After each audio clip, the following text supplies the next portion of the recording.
nous accompagnons plusieurs sociétés, dans une vingtaine de pays africains. Et voilà, c'est un groupe de consultants d'origine diverse, pas seulement des Africains, il y a des Européens également dedans, donc, mais qui se veut être, comme toute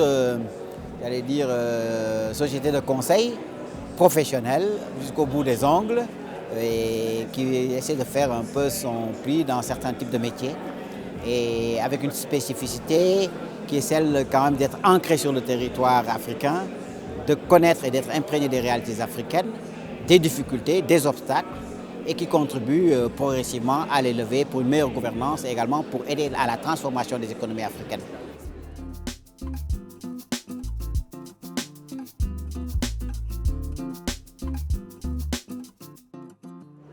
En termes de transformation, le Gabon va à une cadence et avec un niveau de rupture inégalé, beaucoup plus important qu'au Sénégal. Je vous donne juste quelques exemples. Quand le président gabonais est arrivé, le premier conseil des ministres, il y a eu le plafonnement des salaires des dirigeants des établissements publics et des sociétés nationales. 10% de ce qu'ils percevaient auparavant. Il y a eu la mesure de mettre le revenu minimum, de pratiquement le doubler, le revenu minimum. Je ne parle pas du salaire minimum, le revenu minimum. Ça veut dire le net perçu, qui est passé de 80 000 à 150 000 francs CFA, tant dans la fonction publique que dans le secteur privé. Il y a eu l'instauration de la journée continue à partir du 1er janvier 2010, sans que les gens pensent que la préparation ait été faite. Aujourd'hui, à 7 h du matin, dans les rues de Libreville, dans les rues du Gabon, des villes du Gabon, il y a des embouteillages. Et personne n'y croyait au départ.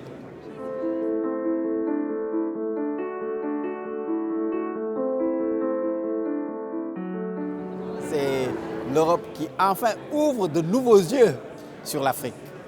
C'est vrai, l'Afrique a beaucoup de problèmes, dans beaucoup de domaines, des problèmes de gouvernance, de corruption, de tout ce qu'on veut dire, des fléaux qui existent. Mais il y a également une autre facette de l'histoire et de l'Afrique. Cette Afrique qui est dynamique, cette Afrique qui est entreprenante, cette Afrique qui a des opportunités, des potentialités insoupçonnées aujourd'hui. Et je crois que ce qui est en train de se passer, il y a une nouvelle génération qui vient aux affaires aujourd'hui. Ce sont les Macky Sall, c'est les Ali Bongo, c'est Madame Banda au Malawi, on peut multiplier un peu les exemples. Mais également, il y a un réveil des populations et des citoyens qui font qu'aujourd'hui, aucun chef d'État africain ne peut gouverner comme il gouvernait il n'y a que 3 ans. Parce qu'il y a une conscience de plus en plus accrue et que les populations savent comment élire leurs dirigeants, mais également elles savent comment s'en débarrasser si c'est nécessaire. 2012. Este prémio, empreitada e serviços. Aujourd'hui, face à la montée un peu du sud-est asiatique, avec les partenariats, le niveau d'investissement qui aujourd'hui s'opère en Afrique, il est temps que l'Europe, qui a des liens traditionnels historiques avec le continent africain, puisse jouer véritablement sa partition et occuper toute sa place.